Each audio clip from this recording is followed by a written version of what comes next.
안녕하세요. 포타임의 미국 소식입니다. 4월 2일 헤드라인 뉴스를 전해드리겠습니다.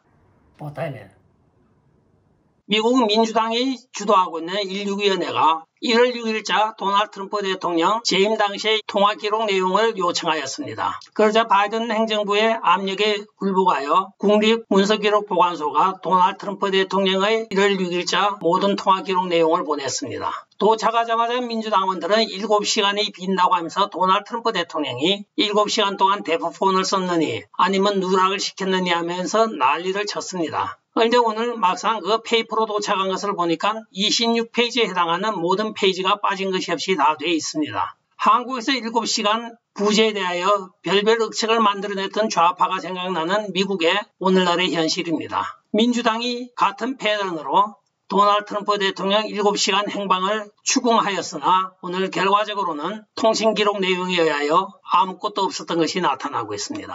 다음 소식입니다.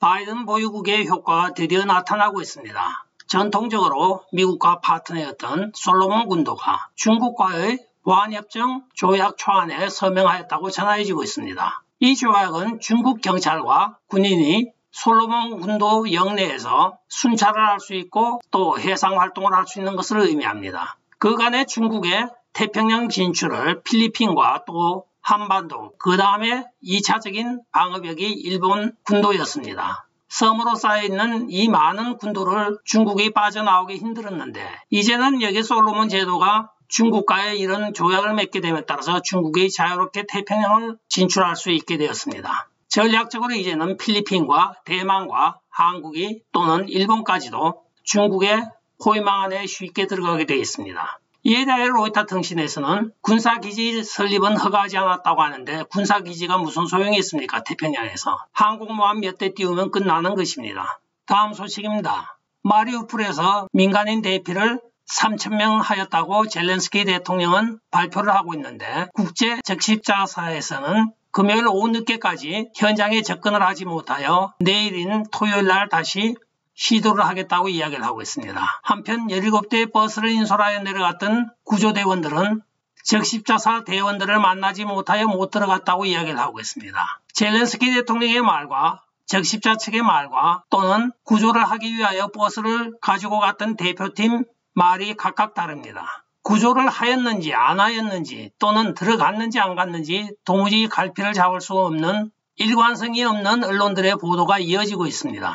다음 소식입니다. 조 바이든이 트랜스젠더들은 하나님의 형상으로 지어졌다고 이야기한 것이 지금 화제가 되고 있습니다. 젠더의 날의 연설에서 조 바이든이 끝무렵에 가서 자기 딴에는 성경을 인용한다고 하면서 트랜스젠더들은 하나님의 형상으로 빚어졌습니다 하고 이야기를 하였습니다. 한편 백악관 대변인은 헌터 바이든이 만약에 랩탑 사건으로 구속 기소가 되어 형을 받는다고 하면 조 바이든이 사면을 시행할 것입니까 하니까 백악관 대변인 젠 사키가 사면 대상에서 우린 제외하지 않을 것입니다 하고 이야기를 하고 있습니다. 따라서 헌터 바이든이 많은 부정부패와 국가기밀 유출 등으로 구속 기소가 된다 할지라도 형이 확정된 이후에 아버지인 조 바이든이 사면을 하면 사면이 되는 것입니다.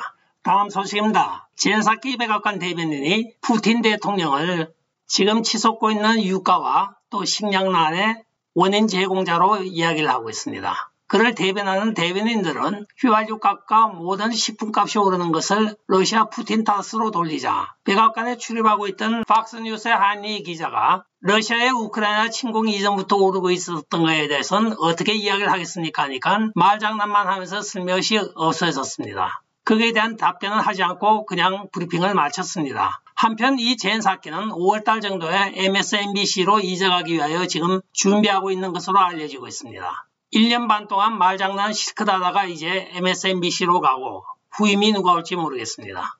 다음 소식입니다. 낸시 펠로시가 남편인 폴 펠로시를 도와서 지금 유가를 치솟게 하고 그 사이에 폴 펠로시는 지난 3월 17일 테슬라 주식을 200만 불어치를 구매한 것으로 나타나고 있습니다. 항상 낸시 펠로시가 어떤 이슈를 만들어서 그 주가 조작을 배후에서 조장을 하고 그 남편인 폴 펠로시는 항상 선투자를 하여 왔습니다. 1월 달에는 아메리칸 익스프레스, 애플, 페이팔, 월트 디즈니 주식에 약 300만 불을 투자하기로 하였습니다. 지금 민주당이 주도하고 있는 많은 주에는 가스값이 천정부지로 치솟고 있습니다. 그리하여 소비자들이 전기 자동차를 선호함으로써 테슬라 주가가 지금 치솟고 있습니다. 이것을 사전에 포착을 하고 폴은 3월 17일자로 200만 불어치의 테슬라 주식을 산 것으로 나타났습니다. 현행법에는 의회 의원의 주식 거래에 대해서는 30일 내지 35일 안에 전부 보고를 하게 되어 있습니다. 그러나 3월 초에 펠로시에게 폴 펠로시에 대한 주식을 물어보았을 때 우리는 어떤 주식도 투자하고 있지 않았다고 하였는데 그것이 거짓으로 드러난 것입니다.